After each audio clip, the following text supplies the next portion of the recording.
Today's my session is the continuation from the Cortex M3 process operations. Some of the block diagram I explained during the previous sessions. Now today's session I'm going to explain about exceptions and interrupts.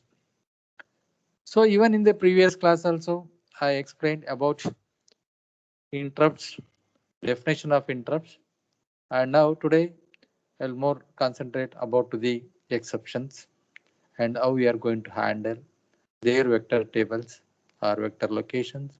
All these things I'm going to discuss one by one.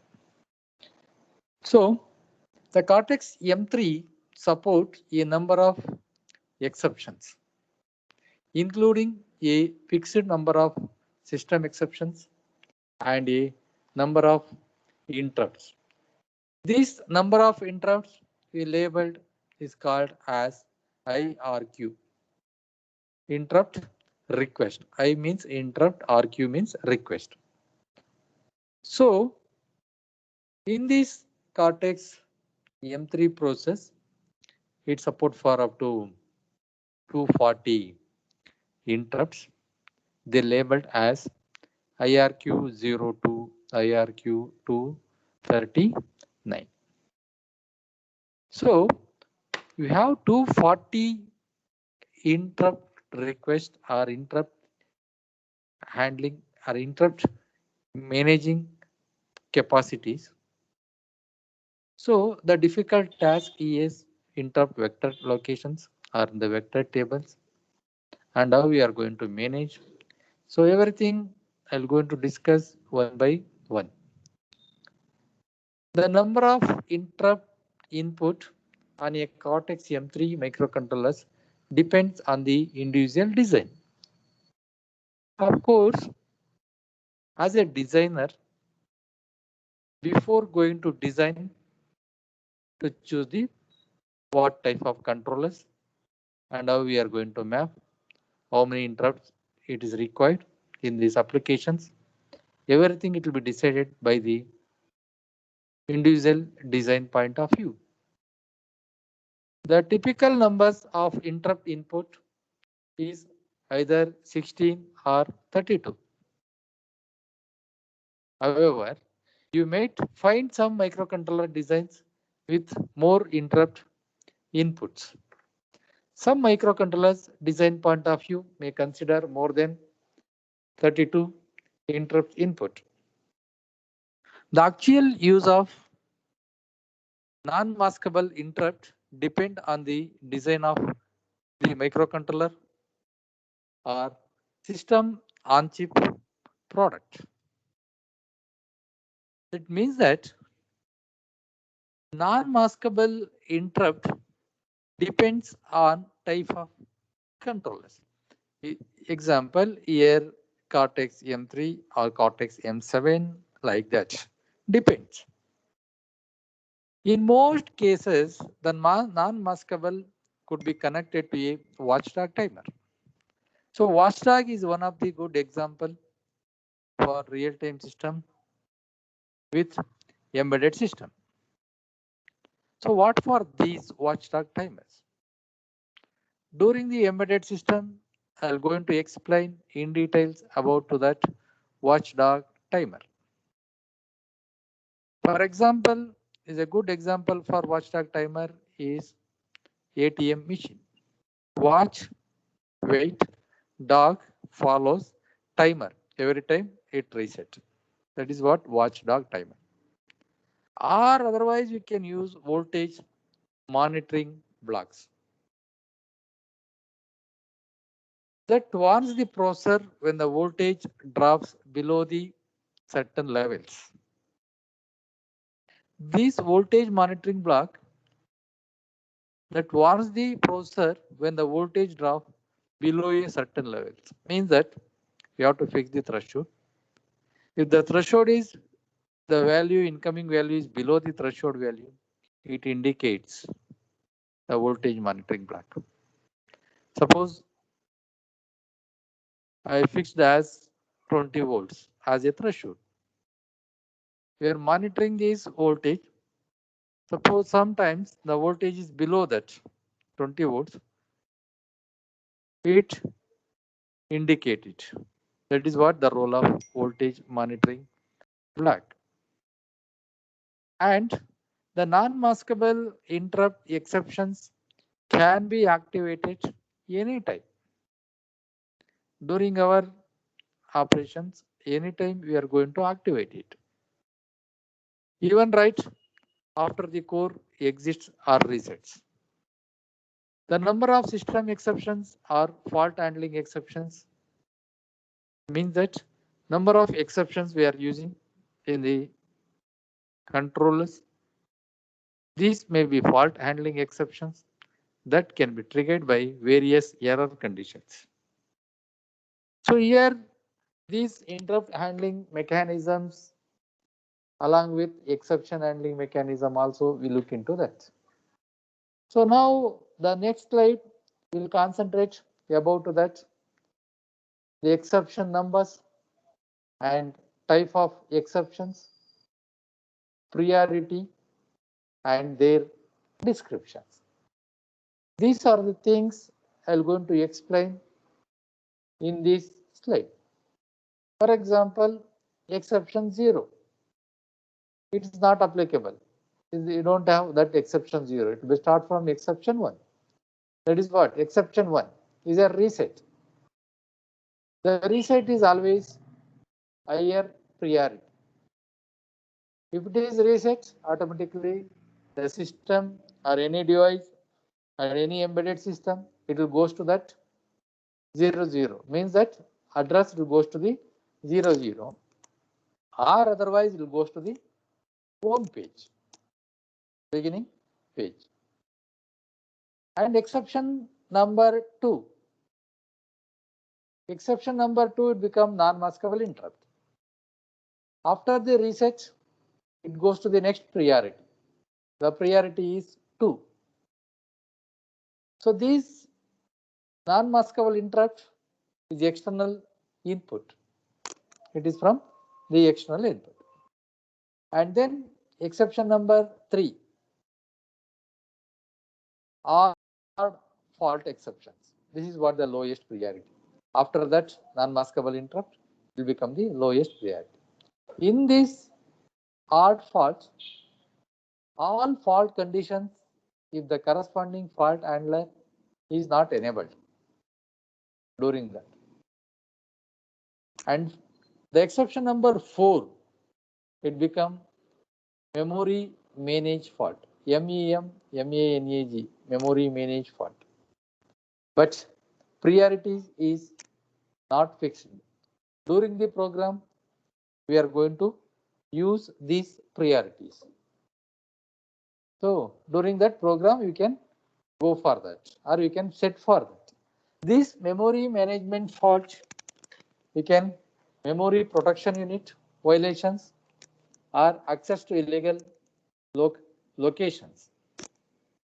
Okay, then I'll come to that exception number 5. In this exception number 5, it belongs to bus fault. Even priority also programmable. So the bus error, prefetch about or data abort. Then I'll come to the 6th one, usage fault. That is one of the exceptions. And as usual, priority is programmable, not defined. Is nothing but program error. Then from exception number 7 to 10, they have 4 exceptions. It is reserved. Even though priority is also not applicable here, it is reserved for future applications or future developments.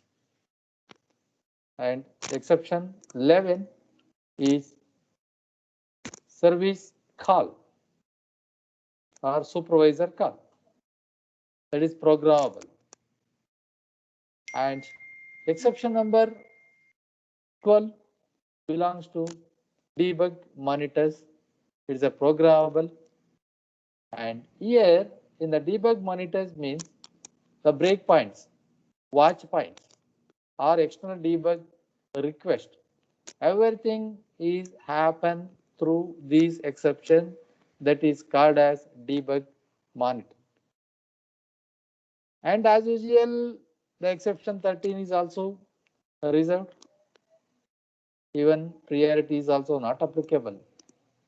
And comes to that exceptions number 14. So 14 is pendable request for system service, PNDSV. So pendable request for system service.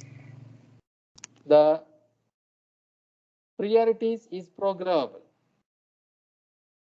and the 15th exception, it belongs to that system tick timer. System tick timer, it is also the priority is also not defined, means that it's a programmable. During that program you can go for it. So these are the 16 exception numbers. So remaining things we are going to discuss about interrupts. The exception number 16 belongs to that first interrupt, that is IRQ0. That is what? External interrupt 0. And the exception 17 is interrupt request 1. That is second interrupt. Programmable. And the number of exceptions it will be executed like this, but they are not defined any priorities. During the programming, based on our requirement, based on the design, type of project or type of the product, by the time we are going to mention or define the priority, it may be in what order.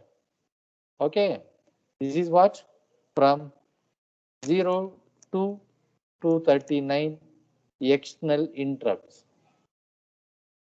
So these are the interrupts and exceptions, priorities, and some basic description about to that I'll explain in this slide. So next slide I'll go to that. Sorry, one more. Yeah, the next slide I'd go to that. Yeah, here before going to explain that vector tables. Now what I'm discussed that interrupt and exceptions, how we are located into the vector tables, means that address. We look into that address. So in the vector table, when the exceptions event takes place in the cortex M3 and is accepted by the processor core, the corresponding exception handler is executed. It means that when the accepted by the processor, cortex M3 processor, the corresponding exception handler is executed. That suitable exception handlers. The vector table is the array of word data inside the system memory, each representing the starting address of one exception type. One exception type. The vector table is relocatable, and the relocation is controlled by the reallocation registers in the nested vector interrupt controller. That is called as in the short form NVIC. After reset, this reallocation control registers is reset to 0. The vector table is located in the address start from 0, 0. It means that after the reset, always it will be located from 0, 0. It seems. Okay. So these vector tables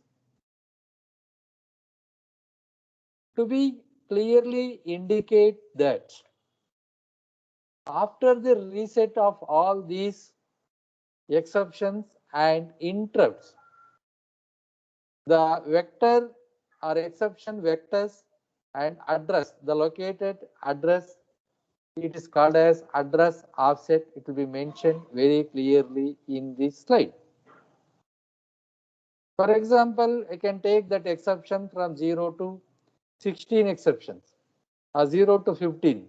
Totally I have 16 exceptions. Their exception names and along with that address, offset address. So the center column, it indicates that address vectors starting from 00 and next 00 to 04. What for this? Because it is 32 bit, can consider 4 bytes.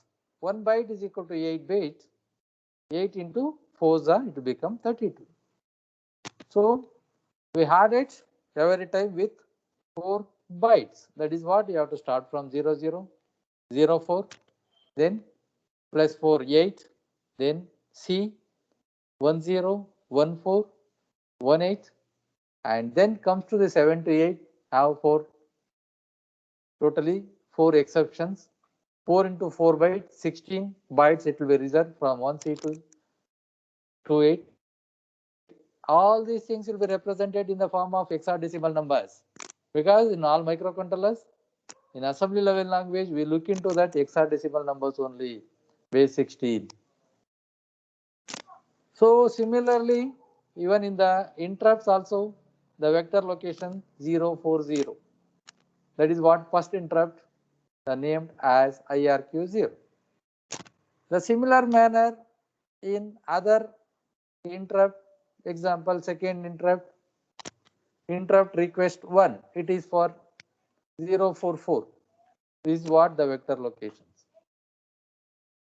Okay, so the remaining interrupts from interrupt 2 to interrupt 239 is indicated and mention the vector table from as hexadecimal address location from 48 to the 3F. This is what the vector tables and their reset values. So now I'll come to that. Sorry. After these vector interrupt locations, so one more important device is available in the microcontroller, that is called as a Cortex M3 controllers. Now we're going to concentrate one important device that is called as a debugging support. So what you mean by debugging support? In Cortex M3 processor, include a number of debugging features. Such program execution controls including halt, halting, stepping, single step debugging, that is what stepping, instruction breakpoints, data watch points, then registers and memory access, then trace. Trace means trace the program line by line or byte by byte. It may be whatever it may be based on the user convenience. The debugging component is very essential nowadays in any device or in any system. You have to find the rectification of the errors. Find the errors. So once find the errors to become rectifications. How to rectify that errors? That is what we using debugging components in this Cortex M3 process. Generally, these debugging components or debugging blocks is not available in some of the controllers. But in these controllers, this debugging support or debugging component is inbuilt. It support for these kind of operations. Okay. So these are the things what we discussed: interrupt, exceptions, vector tables, then debugging support concepts. Now, as per the syllabus, one more topics we are going to discuss. So probably, I think you are aware of that, the syllabus. That is what is called as reset sequence. The reset sequence, it is one of the important concept in hardware configurations or when we are going to reset the address. So sometimes we not understand that what is the use of reset. Why in our system, instead of when the system is hanging or hangover, instead of shutdown, we are using reset buttons. So one thing you have to be discussed in this reset sequence. The reset is only for application program, it's become reset, not hardware levels. The boot edge hardware levels, it is as usual only, without disturbing or without any problem with the hardware, only application level program will become reset in this reset sequence. So it indicates that in the reset sequence is indicated here that address, reset address. So in the reset sequence, first you have to be start from reset vectors, boot coder, flash, other memories, and then stack items. That is what stack memory. The stack memory is nothing but is a temporary memory. We can store data or we can retrieve the data by using two instructions. One it is called as a push instruction, another one it is called as a pop instruction. If you want to push the instruction or you can store the data into the memory location by using the push instructions. When we are going to use the push instruction, the address is decremented, then we can load into it. Once the data loaded